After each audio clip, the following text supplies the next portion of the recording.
Why not take a crazy chance? And why not do a crazy dance? What? I don't know any good Bollywood.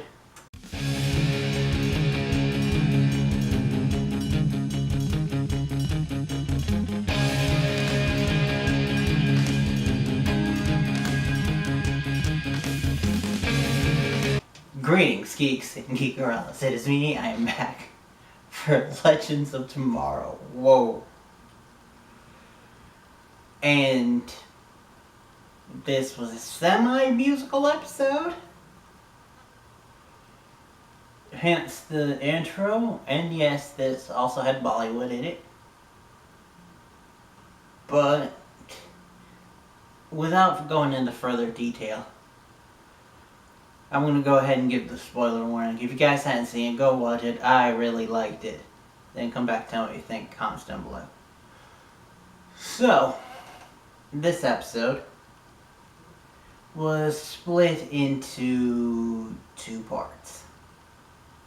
Two stories. One was Nate, Mick, and John at Hank's funeral, which I still say that I don't think that Hank is done. And then the other story was Sarah, Charlie, Zahri, Mona, Ray, and semi-stowaway Nora.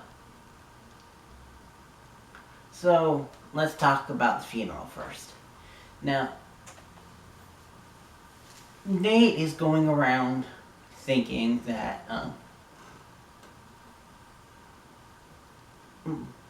he's set to give a toast at his dad's funeral. And he's like, Dad didn't go out on the best of notes, so what am I supposed to say? You're not supposed to talk ill of the dead. But he's finally starting to figure out what to say. And then his dad's spirit rears its ugly head. So John uses his John magic to use Mick as a vessel for Hank's spirit. Puts Hank inside of Mick, phrasing, and gets him to tell him about Neron.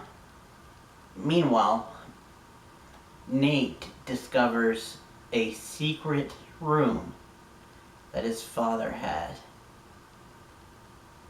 where apparently he wanted to do this theme park of magical creatures, and that was his plan from the get-go. But yet he still greenlit Neron being able to work with magic creatures, but work on magic creatures, and that's because of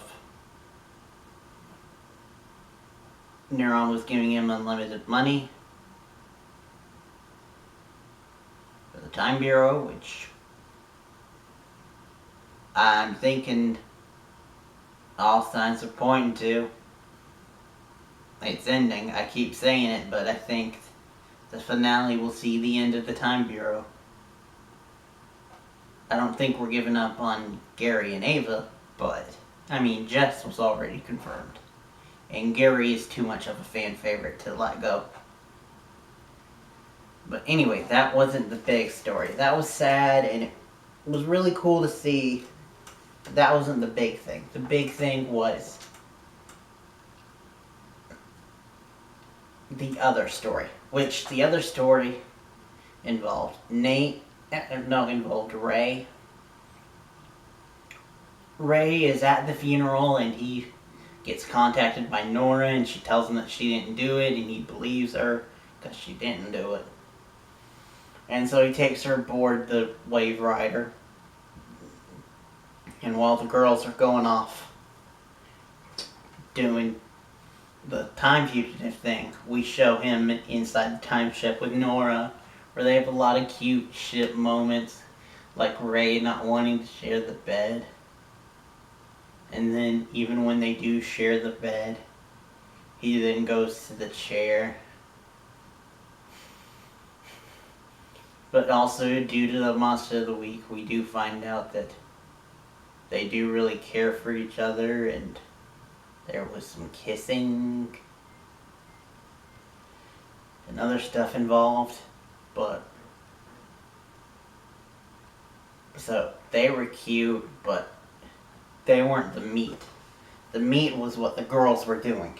And they were going out into like Victorian-esque London with Jane Austen, another historical figure, who is Mona's favorite author.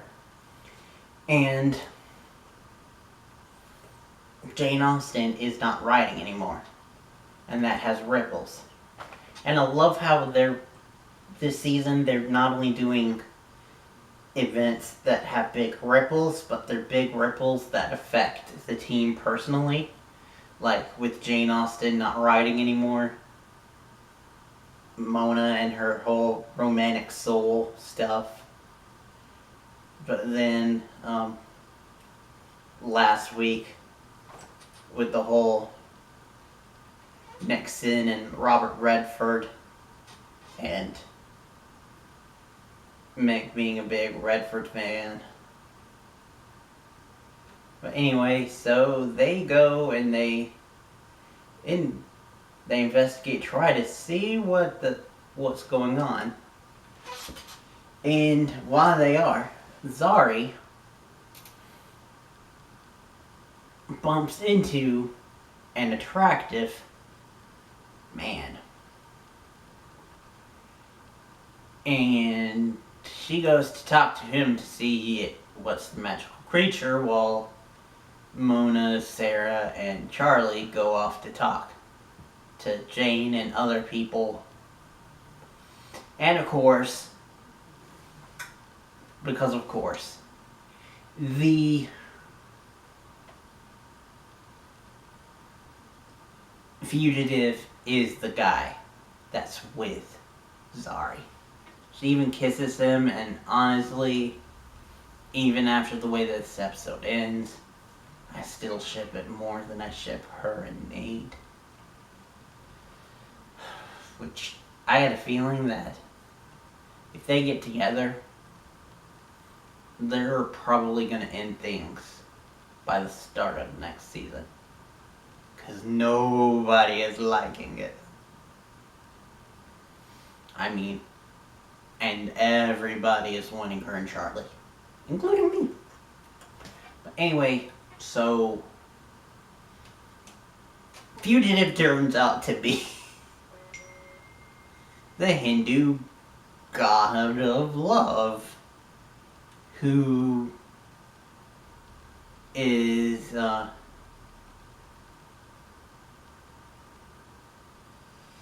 kind of a sex lust guy.